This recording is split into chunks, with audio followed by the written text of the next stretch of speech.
Bonjour à tous et à toutes, j'espère que vous allez bien. On se retrouve aujourd'hui dans une nouvelle vidéo sur le thème de la pièce aux magies. Dans cette vidéo, nous allons parler principalement de ces quatre sujets. Qu'est-ce que c'est? Est-ce que c'est facile à apprendre? Comment l'apprendre? Et quel matériel faut-il? Donc tout d'abord, c'est quoi la pièce aux magies? Tout simplement, c'est la magie des pièces. Voilà, on peut pas faire plus simple. Est-ce que c'est facile à apprendre? Alors d'après moi, c'est assez dur, car c'est très technique comme discipline. Alors en soi, les techniques, elles sont assez simples. Par exemple, tenir une pièce dans la paume de la main, c'est assez simple. Mais pour que ça ne se remarque pas, c'est plus dur. Il va falloir beaucoup s'entraîner.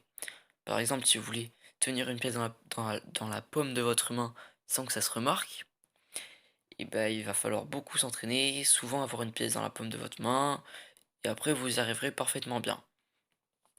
Alors, lorsqu'on s'entraîne beaucoup, sachez qu'on peut arriver à faire des choses magnifiques dans la pièce aux magie.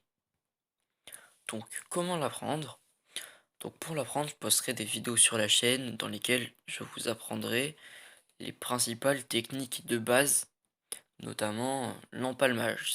C'est la première vidéo que je ferai, je pense. Quel matériel faut-il pour la pièce aux magie? Donc pour la pièce aux magie, je vous conseille d'utiliser une pièce américaine.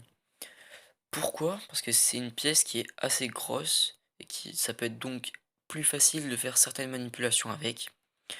Mais si vous n'en avez pas, pas d'inquiétude, vous pouvez quand même prendre une pièce française. Donc une pièce de 2 euros, je pense que c'est mieux, parce que c'est les plus grosses pièces françaises. Et aussi ce qui est bien, c'est que leur côté est un peu cranté, ce qui fait qu'elles peuvent accrocher un petit peu dans la main quand même. On peut avoir une maîtrise sur la pièce. Mais elles sont quand même plus petites que les pièces américaines, donc ça reste un petit peu plus dur, mais pas beaucoup. Aussi, ce que je vous conseillerais, ce serait les pièces jumbo. Donc, qu'est-ce que c'est? Une pièce jumbo, c'est une pièce qui est plus grosse. Par exemple, une pièce américaine, mais 5 fois plus grosse. Donc grâce à ces pièces, vous pouvez faire des tours pour par exemple la pièce, tout d'un coup, paf, elle grossit, elle devient 5 fois plus grosse. Donc où s'en procurer, vous pouvez tout simplement aller sur des sites de magie comme Big Magie, Maguette Magie, bref, il y en a plein, ou tout simplement sur internet.